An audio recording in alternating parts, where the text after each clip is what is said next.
Hello दोस्तों, स्वागत है आप सभी का राइस स्मार्ट के इस YouTube platform rice smart Edu पे। मैं हूं अखिलेश अवस्थी।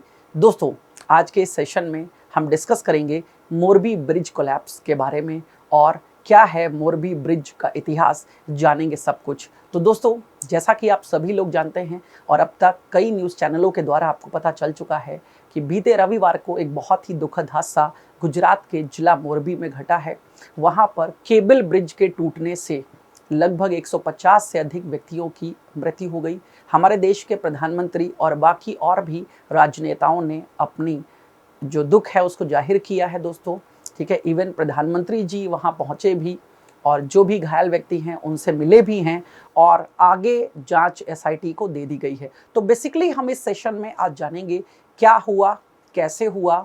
ठीक है, अब तक जो बातें सामने आई हैं, क्या रहे इसके कारण और क्या है इस ब्रिज का इतिहास। इसे इंजीनियरिंग का एक नायाब नमूना कहा जाता था। ब्रिटिश शासनकाल के दौरान इसे बनाया गया था। तो इस सभी बातें हम जानेंगे। शुरुआत करते हैं सबसे पहले न्यूज से। तो क्या है न्यूज, देखिएगा दोस्तों।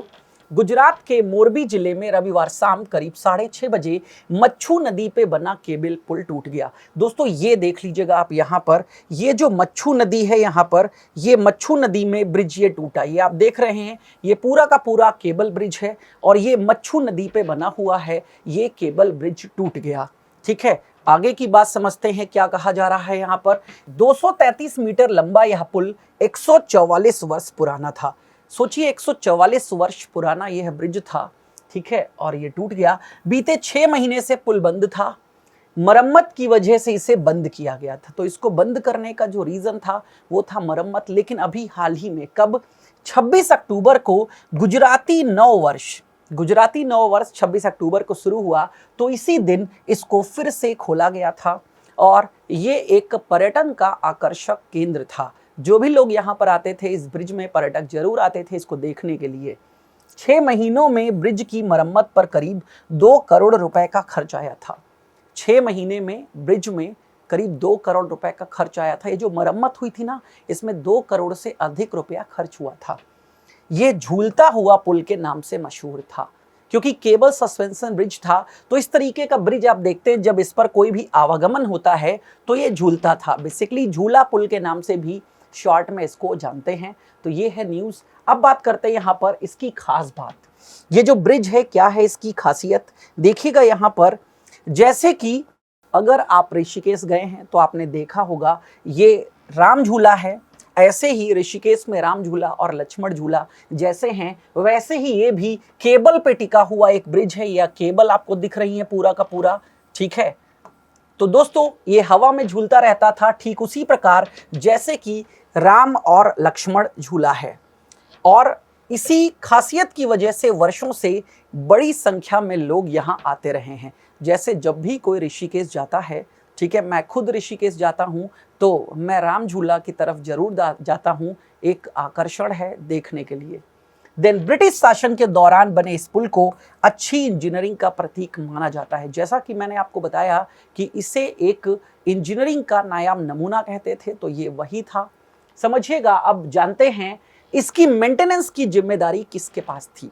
अभी तक जो बातें सामने आई हैं उनसे ये पता चलता है कि जिसके पास इसकी मेंटेनेंस की जिम्मेदारी थी उन्होंने सतर्कताएं नहीं बरती। समझिएगा यहाँ पर बात को। तो इस वक्त मोरबी पुल के मेंटेनेंस की जिम्मेदारी ओधव जी पटेल के स्वामित्व वाले ओरेवा ग्रुप, ये आप देख सकते हैं यहाँ पर ब्रिज पर भी ये मेंशन हो रहा है ओरेवा ग्रुप के पास थी। इस समूह ने मार्च 2022 से मार्च 2037 अर्थात 15 साल के लिए मोरबी नगरपालिका, मोरबी म्युनिसिपैलिटी के साथ एक समझौता किया था। अभी 2022 में ही अगले 15 वर्षों के लिए इस ब्रिज के मेंटेनेंस की जिम्मेदारी इस कंपनी को सौंपी गई थी। इस समझौते के तहत पुल के रखरखाव, सफाई, सुरक्षा तथा टोल वसूली सहित सभी जिम्मेदारी ओरेवा ग्रुप के पास ही है। ठीक है, तो अगेन मेंटेनेंस की जिम्मेदारी इनके पास थी और इसी के लिए इस कंपनी का नाम भी सामने आ रहा है कि आखिर इन्होंने 6 महीने से पुल बंद कर रखा था।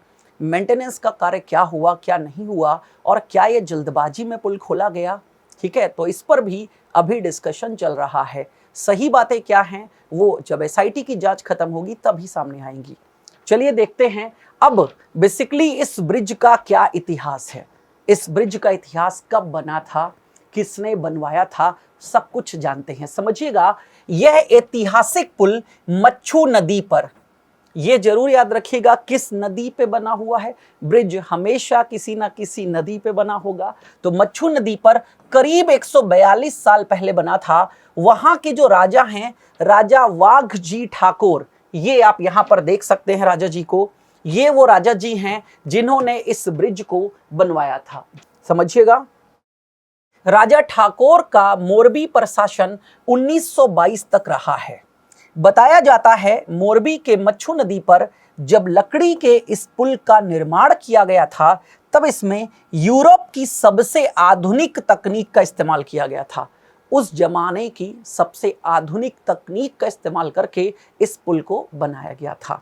आगे समझते हैं, मोरबी के राजा वाघजी ठाकुर इसी पुल के रास्ते दरबार जाते थे। जितने भी राजा थे उनका एक दरबार हाल होता था, जैसे आजकल जितने भी एम्प्लॉयज़ वगैरह हैं, कंपनी वगैरह हैं, उनका एक ऑफिस होता है और वो भी हेड ऑफिस। ऐसे इनका जो दरबार था, तो ये दरबार जब जाते थे तो इसी रास्ते से जाते थे।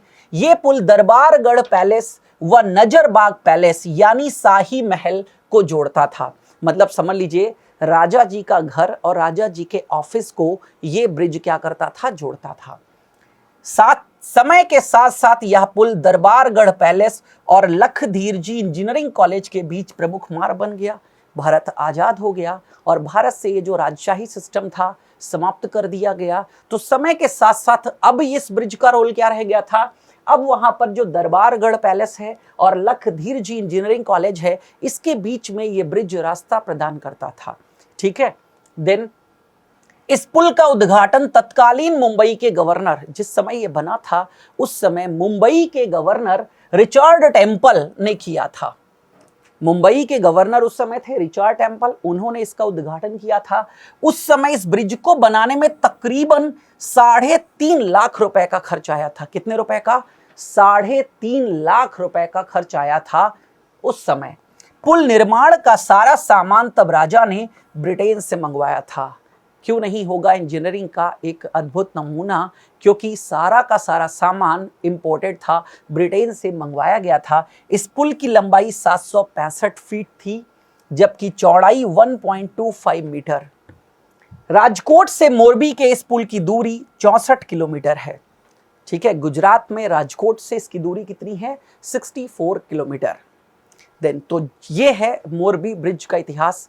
अब समझिएगा, अब तक याद रखिएगा, अभी कोई भी बात यहां पर कंफर्मेशन के साथ नहीं कही जा रही है। रीजन, जब जांच प्रक्रिया आगे बढ़ेगी, जांच प्रक्रिया पूर्ण होगी, देन उसकी रिपोर्ट सौंपी जाएगी, तब इसके सही कारणों का पता चलेगा। लेकिन वर्तमान में अब तक जो बातें सामने आई हैं उसके आधार पर कुछ इनिशियल प्रथम दृष्टया क्या कारण हैं इस ब्रिज के टूटने के, देखिएगा।